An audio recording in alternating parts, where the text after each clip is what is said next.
Hey everyone, Chris Sawyer here. The Varietal Show is back. I've got some Trecini wines from John Vicini, who's sitting right next to me. This is actually, we're sitting here at the Union Hotel in Santa Rosa, and this is nothing more than a Vermentino, which is from Italy. So it's Italian time, you guys. We're getting into the winter months, and I think about Italian food, and here we are at the Union Hotel. When I was a kid, I used to go to the Union Hotel, the original one that was in Occidental, and to me that was Little Italy. That's what felt like Italy to me. The pasta dishes, the amazing sauces, everything like that. But this wine actually represents a little bit more about where John came from in Italy. So John, here we are. You've made the Trecini wines, which is named after the three family members, the Tra part, and then the Vicini, so Trecini. And I've been drinking these wines for quite a while. I have them on my list at the Gravenstein Grill, where I serve the Sauvignon Blanc by the glass right now is awesome. And all the things that you do with your own wines that you make with grapes grown right here in Sonoma County, including your vineyard, which is a little bit in the area where I grew up in Larkfield just as a kid. But your tradition of getting to know and loving wine comes from Italy. Tell us a little bit about that. Good evening. Yes, I started probably working a little bit in the wine when I was maybe 5 years old. We were crushing the wine, and then we were there with the underwear. And then in the end of the works, we were throwing underwear out because they were red from the red wine, So I started a long time ago working in the wine business. And then for the opportunity, tell me to come to United States for family, and so when I got here, I was still doing in the restaurant business. So we were selling even Italian wine that time, Chianti. We were trying, That was tough, 1976, but we were pushing a lot of Italian wine at the Villa restaurant. Yeah. So, and then after many years, I want to go back in Italy and find the right wine that always I like it. And, the wine, it tell you the story, and and of the land, they tell you the story, and they tell you the story of the family. Right, exactly. And so that's why I like to go to a small winery and find the family story, where the dirt, where is it, all the things. So that's I look for a really small winery. That's like mine in Sonoma County. So that's what I like to bring this wine and from. The villa is very close to here to the original restaurant. I mean, we went for fancy times. It was because you drove up on the hill. It was a beautiful restaurant, still is. It still is, great place up there. It's not that far. I mean, what would you say? Not even a mile from here. Yes. Just down the road. But I think the thing is that every time I'm around you, I feel like I'm in Italy, and I do buy some of your imported wines. So this is a great thing that we're going to talk about today. Is some of the wines that John imports through his own winery here, and this is the Vermentino from Sardinia. So that's what we're tasting right now. I love this wine, and we were just talking about it before we went on air. It's a beautiful nose. It's very floral. It really gets you into the tasting of the wine, but it's got that magnificence of being in a place. And not many people know that much about Vermentino yet here, but it is kind of becoming a grape that you'll find a little bit more in the Central Coast, a little bit of plantings here, but we haven't even really tried to do that much with it. It can work, but I think that the real character of this, and I told you this right when we tasted it, it really does have a little bit of a salty character. And so you were telling me, like on the island of Sardinia, there's two different types of oysters too. Two different types in the size of the ocean, the Mediterranean side is more salty than the Italian size of the island. And this is just an oyster, in the clams, and a little bit in the grapes. It's just like that, yeah. Awesome stuff. I mean, for me, as we get into the winter months here, and even going into spring, you have a lot of different changes in the types of food that you're having. for me, this is a really great one to start out with prosciutto and melon Right. and things like that I would be doing at events right now, going into the holidays. Great wine also with soups. And because as we get into this new time of the year, it's definitely more about soups and bisques.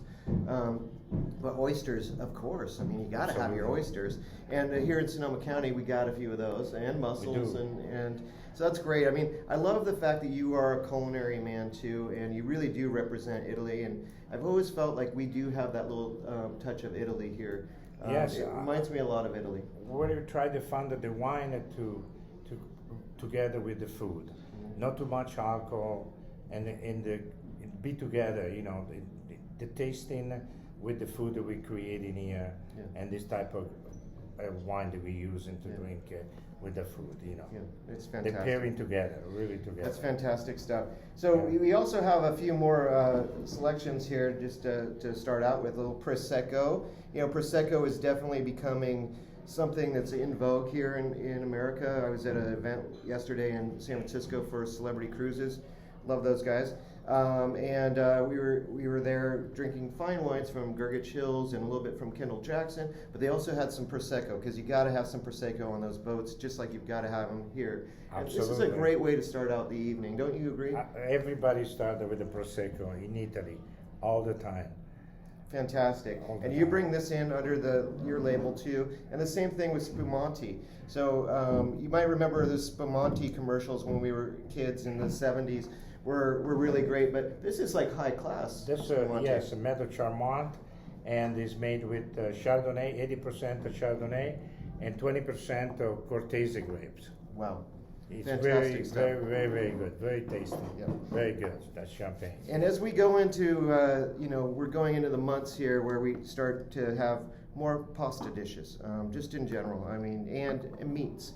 Slow cooked meats. We're not out barbecuing as much in the cold weather, but we do have a lot of great stuff. So that's why I really wanted to kind of put a little bit more focus on a couple of the red wines that you bring into the United States. And this one is the Trecini. This is the Barbera D'Asti Superior, and this is an Italian from his Italian collection. And Barbera is such a great grape. We don't have very much here in Sonoma County or Napa. There's a little bit in Lake County and a little bit in Mendocino, but where I really think about it here is in the Sierra foothills. They're doing a good job up there, but it's not the same as this. This is the real deal. So tell us a little bit about this and how you got a hold of these amazing grapes. This grape we making in Piemonte, very famous for the 3B, Barolo, Barbaresco, Barbera. Here we are. And we're using a lot of French barrel too in this Barbera, and it's about 2015, so it's really tasty.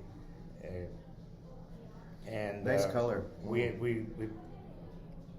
looking for the best grape for this wine, and actually one of my cousins, so we're buying from him the grapes. So this is staying in the family, like I said before. It's family. Yes. It's family. Family. Don't you forget that, everyone. Yeah, it's small town of Calamandrana, close to Asti. So Nizza Monferrato. So it's really good product. Yeah. Well, what I like about it, it's medium to full. It's not super heavy. No. That just means I can pair it with this many types of food versus this many. It really is great. One thing that you love so much is duck, and you've provided some duck for me that I've made amazing dishes with. This man can hunt some duck, and you take a lot of pride in that, don't you? We do. And so you can drink most with everything this wine, especially duck ragu, lamb. Duck ragu with pasta. Oh my God! Am I talking right? Am I talking really well. Italian? Okay. Unbelievable. Yes. So The that's best. once again the Barbera D'Asti Superior, fantastic stuff. And once again, the Trecini Winery, which you can go to their website here. It's based in Sonoma County, but this is the man I'm getting great Italian wines from, who's getting it from the grapes from his family back there. And so that's why I really, I love talking about Italian wines, but it was kind of sad last year when the COVID thing hit. And we had Tre Bicchieri, which is an amazing tasting in San Francisco, and Euro was there, and we'll talk about the Vin Italy in a second, because we want to go there next year, and he goes every year. But the fact is, that was a really hard time, and I think that the Italian people were the ones that they were kind of the first example of a country that was really affected by this. And when Tre Bicchieri was happening, some of the people, the great vintners from Italy that I was hanging out with, were very concerned about their families, and they were very concerned about getting home and coming back here to the United States. So we're starting to see a fluctuation of the great importers coming here. But luckily we have you, who already is bringing it into the United States. But it was hard to get some of these. That's not easy. It's not easy. A lot of port is in strike, is still in strike now in Italy for the COVID-19. So it took us sometimes 6 months to get a container here. Yeah.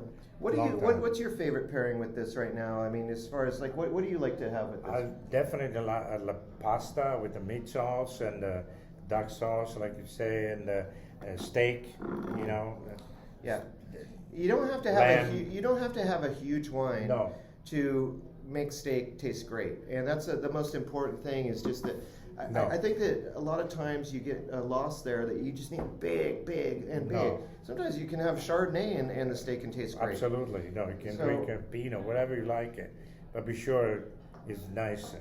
Yeah, and once again, I mean, this is not very high in alcohol, 13.5% alcohol. That's why Italians drink a ton, because they can. It's here we get heavy wines that are 14.8 to 15.2. And, it kind of halts you a little bit, and you can only go so far. That's why I think Italian culture is so great to follow as far as cuisine and also the types of wine that they drink. So that's a really great example of Barbera. And so the other one that we're going to talk about today is definitely a different one. This is from the Montepulciano di Abruzzo area, and this is another one, a little cool little label here. Tell us a little bit about this. This is really a little bit more body wine, like you were talking about, and it comes from the other side of the Adriatic Sea, from Pesaro, and so in the hill of Pesaro. So they have a lot of history, this wine, and actually one of the winemaker is really very famous winemaker from this winery, recognized most everywhere in Italy. And it's smelling great. I mean, it's deep, it's broad, it's definitely got that leather chocolate kind of note on the nose, but there's a lot of red fruit and black fruit too. I mean, it's a beautiful wine, and you can just smell it. I haven't really tasted it yet. Yeah. But it just smells luxurious, you guys. Luxurious. Yes, it's got a really rich licorice tasting. Oh man. Yeah, it's a So Riserva. good. Yes, it's a Riserva 2015. Yeah. So I think when, as a kid, my exposure to Italian wines was definitely Chianti or Chianti Classico. My grandparents loved it. My mom would drink it when she'd have friends over. But that was pretty much it. I feel like it's really changed so much, and I give a lot of credit to the Italian producers for really putting a focus on America. That's why we have so much good Italian wine. We're the #1 country in the world that they export to. And we were talking about Vin Italy, which is an amazing event that happens every year, where people from around the world, buyers, sommeliers, collectors, great importers, all go there. Tell us a little bit about Vin Italy and why it's so important to you. It's important for me because I am Italian, and I have a perfect excuse to go back to Italy and spend maybe a month there, And we still have the house in Tuscany that's for 16th century. So I like it. I was born there, and I like it once in a while. I go back, but I love Verona. Verona is with the arena and with all the people and all the wine. You have over 100,000 people for this show, and everybody in the street drinking wine. But everybody is no drunk people. No, everybody's very eating and drinking. And the Verona is like that. It's not like we do here when we do the show. The people, you're going to sit down, they give you the food of the region, they give you everything, their land with the wine, give it to you. Yeah. So you have about 20 pavilion. That's what is all our region. Each pavilion probably have 200, 300 winery inside. But this is all family. They bring their. It's yes, we do have some commercial winery, but most is all family. That's what we like. It taste all this wine. They come from this land, this family around there. We love Verona. Yeah. So whereabouts in going back to before we get to Verona, but whereabouts in Tuscany is your house? Is the family house? Tuscany, my house. We were producing a lot of kind of the Chianti, you know, and we were not down in the region of Chianti. We were a little bit north, and Massa Carrara, what is the wine marble, but we were producing wine and chestnut. We have a lot of chestnut tree there too, so that was very, very nice going looking for mushroom under a chestnut tree, something like that. Yeah, you know, I was there some years ago in Montalcino. Yes. My great friend Lars liked. Lars took me there for Banfi, and we stayed at the Castello di Banfi and had an amazing time. But the thing was too, I brought home some chestnut flour. Oh, why exactly? To make a chestnut dessert crust. or dessert with pine nuts. So good. And yes, it's wonderful. Yes. Yeah, I think that's why. I think that's why I feel such an affiliation with it too. And I think that too, just from there, if you're in Chianti or if you're in Montalcino or if you're even in the Montepulciano area, you look out there and you go, you know what? These hills look very similar to where I would say is kind of the best hills. Somewhere around Sebastopol, those hills that roll out there, and there's just agriculture. There's fruit trees. There's cows. There's all those things. There's those big bales of hay that are all rolled into circles. Yes, the countryside is still the countryside with this small winery and all their type of food that the region, that the area produce, you know, and then they match it with their wine. So it's very romantic atmosphere area to drive, go through most everywhere in Italy. Yeah. You know, so. Yeah, and so now we're gonna forward to Verona too. Last time I was in Italy was in Verona. I went to see some of the amazing Amarone producers. Yes. And that's an amazing area. We also went to Venice, of course. You got to go to Venice. Of course, yes. You have to do that. It's just a beautiful area, and you know, Venice has had some bad times recently with the floods. I mean, those floods there in Venice. All the time. Crazy. I mean, yes. But you know, it's a beautiful culture in both areas, and I love how they're like a train ride away, about an hour. And it's the same thing in Tuscany. Like you get on a train and you go out to, Montalcino, and it's a totally different area than downtown in Florence. It's completely, and it's very different if you go up to the cobbly, stoned areas with these little villages up in Chianti. And that's just it's so much of a cultural thing there. The food types are very different in these different regions. They're way different when you get over here to Piemonte, and you're tasting these wines. It's so interesting, and I'm just so glad that you bring over these wines for us to taste and to enjoy with food. Because I love it, yes. It's a great opportunity for all of us, and I really appreciate this man so much for doing this. You know, I love his wines here. His regular Trecini wines rock, and Merlot is probably one of the best ones I tasted this last year. They win a lot of awards at all the competitions, and I love him for that. But this stuff, this stuff's very special, and it's because of his heart and soul is still in Italy. Yeah. Yes, always, yes. All the time, absolutely. Yeah. I love that. I love go to Italy. Well, to that, cheers. Let's have some fun bites here at the Union Hotel here in Santa Rosa, and there's also the original one in Occidental. I want to give them a plug for sure because I loved it when I was a kid. I love it now, and we're so lucky to have it, and we're lucky to have you, John. Thank you very much for everything. Cheers. Thank you.